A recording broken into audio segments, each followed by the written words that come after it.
नमस्कार मित्रांनो, NK techno चॅनलमध्ये आपलं स्वागत आहे.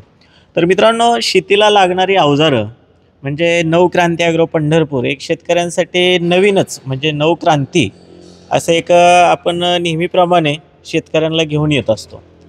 आणि त्याचप्रमाणे जी काही नवीन नवीन वेगवेगळी व्हरायटी आहे, काही ब्लोअर असतील, काही पॉवर विडर असतील, हे शेतकऱ्यांना मशिनरीची माहिती सांगतो. आणि त्याचप्रमाणे आपल्याकडे शेतकरी माहिती घेण्यासाठी येतात. आज आपल्याकडे भरपूर लांबून शेतकरी आलेत. त्यांचंही आपण नाव जाणून घेऊया. आपलं काय नाव सर? गणेश राऊत, राहणार आंबोडा, तालुका महागाव, जिल्हा यवतमाळ. हां, आता आपण सर्वांचीच नावं जाणून घेऊ एकदा. सोहम जाधव, राहणार आमनी, तालुका महागाव, जिल्हा यवतमाळ. ओंकार जाधव, तालुका महागाव, जिल्हा यवतमाळ.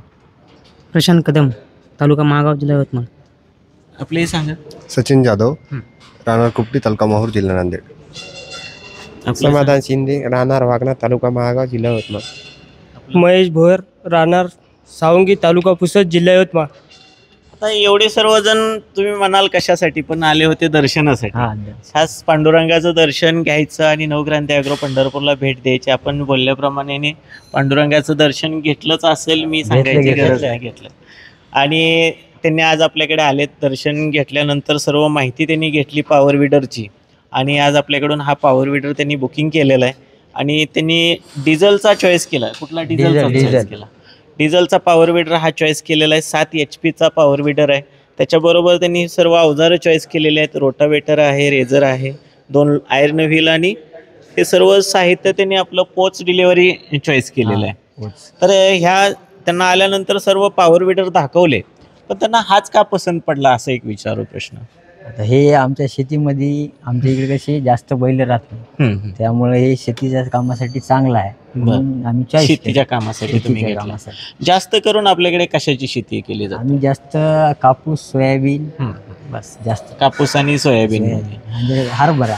आता कापूस आणि सोयाबीन हे जर बघितलं तर जास्त म्हणजे मेहनतीची पिकं नाहीत आहे. नाही, पण आता तुम्हाला एवढी गरज का पडायला लागली त्याची? हे आपल्याला कोळपण्यासाठी घेतलं. मजूर भेटत नाही, त्यासाठी घेतले. मजूर भेटत मजूर आणि मला वाटतं पहिलं बैल बी चालवतात. आता बैल भेटन झाली, कमी झाली बैल. पहिली जास्त बैल होती. म्हणजे पहिल्या दृष्टिकोनातनं जर आता पाहायला गेलं तर बैलही राहिली नाहीत आणि मजुरी राहिली नाही. आणि शेतकऱ्याला भरपूर अशा अडचणी येऊ लागल्या. त्यानंतर ह्या मशिनरीचा उगम व्हायला लागला. म्हणजे अडचणी आल्यानंतरच अशा गोष्टी आपल्याला लक्षात येतात. तर मित्रांनो, बऱ्याच वेळा आपण व्हिडिओच्या माध्यमातून, फेसबुकच्या, यूट्यूबच्या, इन्स्टाच्या माध्यमातून शेतकऱ्यांना हे गाईड करतो की तुम्हाला मशीन घ्यायची आहे तर कुठलीही घ्यावा, काय घ्यावा.